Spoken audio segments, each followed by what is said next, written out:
नाचे रे भूतवा नाचे बैतलवा नाचे अवघड़वा न नाचे रे भूतवा नाचे बैतलवा नाचे अवघड़वा न शिव शंकर जी बनले दुल्हवा चल करे दर्शनवा न शिव शंकर जी बनले दुल्हवा चल करे दर्शनवा न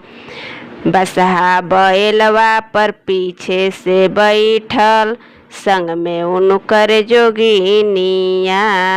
बसहा बैलवा पर पीछे से बैठल संग में उनकर जोगिनिया रगड़ी रगड़ी कोई भंगिया पिलावे कोई पिलावे धतूरावा रगड़ी रगड़ी कोई भंगिया पिलावे कोई पिलावे धतूरावा। अरे दुल्हा के रूप जैसे लागेला जोकर लागे नचनिया न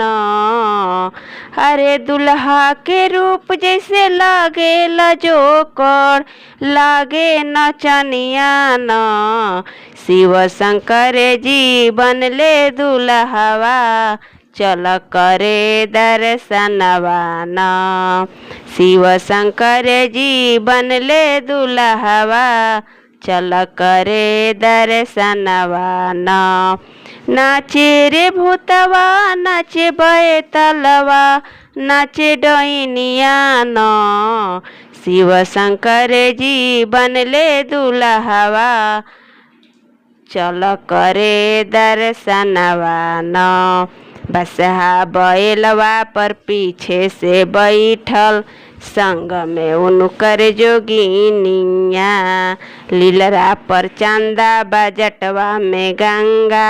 कमरा में मिर्गा के छालावा लीलरा पर चंदा बजटवा में गंगा गलवा में नगवा के मालावा। अरे डम डम डमरू बजावेला जोगिया अरे डम डम डमरू बजावेला जोगिया नाचे डोइनिया न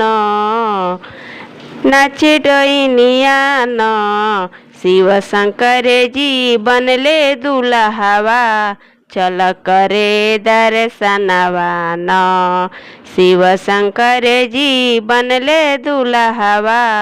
चल करे दर्शनवा न नाचे रे भूतवा नाचे बैतलवा नाचे डोइनिया न शिव शंकर जी बनले दुल्हवा चल करे दर्शनवा न। अगर आपको ये गीत अच्छा लगे तो लाइक और सब्सक्राइब जरूर करें और कमेंट करना ना भूलें।